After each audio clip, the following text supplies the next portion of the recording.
When it comes to the English language, no two words are more feared, more dreaded, more disdained than that of tax season. Okay, so maybe I'm being a little bit overdramatic here, but it's official. Tax season is finally upon us, and with it comes a resurgence of scams looking to steal your hard-earned returns. But just what type of scams should you be on the lookout for? Hear what the financial software company Intuit has to say as we sit down and sync up with your weekly technology update.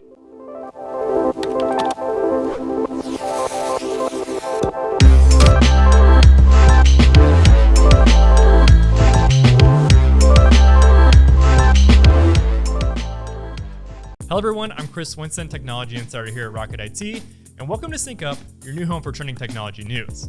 For the last few days, Intuit customers around the world have been receiving fake emails warning them of account suspensions. In the emails that appear to be directly from Intuit, customers are greeted with the following message: "We have temporarily disabled your account due to inactivity.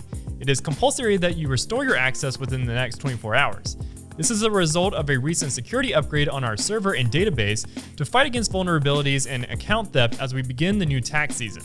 In addition to this message, email recipients are then told to click a link to restore access to their accounts. Unbeknownst to many of those that receive the email, clicking the link directs customers to a site controlled by scammers. Therefore, clicking this link could result in one of two things.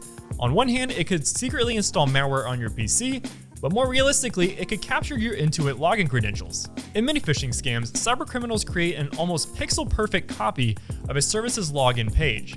But rather than letting you log into your accounts, it captures everything you type and sends it straight to the scammer for later use. Now, in this specific case, falling victim to one of these attacks can be bad for numerous reasons. First, Intuit owns TurboTax. Therefore, if you're a customer of that service and you hand over your login, scammers are likely to not just take your current tax return, but also your social security number, driver's license number, and a plethora of personal financial information. But the possibilities don't stop there. So Intuit doesn't just own TurboTax, it's also the parent company of payroll processing platform QuickBooks. For businesses, if an employee in the accounting, finance, or payroll department falls victim to this scam, expect much more damage. For example, cybercriminals could use the captured login credentials to create fake vendor accounts and transfer thousands of dollars to said profiles. Alternatively, these same criminals could opt to pose as your organization, change your banking information, and invoice every client for services that never occurred. Before you know it, both your bottom line and business reputation has taken a massive hit. Now, while Intuit was quick to address these scams in two recent press releases, there isn't actually much the company can do aside from educating customers on proper actions to securing their accounts. First and foremost, Intuit wants you to delete these fake emails and anything you may have downloaded from them immediately.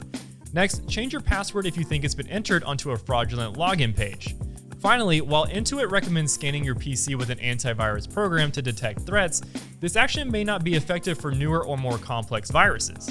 Instead, Rocket IT recommends using a more advanced form of malware detection known as endpoint detection and response. Rather than comparing the unique signature of the files on your PC to that of a known list of viruses, EDR looks for any suspicious activity across your network. If something is found, the program is blocked and a notification is sent to your business's IT department. For more information on EDR and how it can be seamlessly deployed across your business network, contact Rocket IT using the link in the description. And to stay up to date on trending technology news, hit that subscribe button and the bell to catch us on next week's episode of Sync Up with Rocket IT.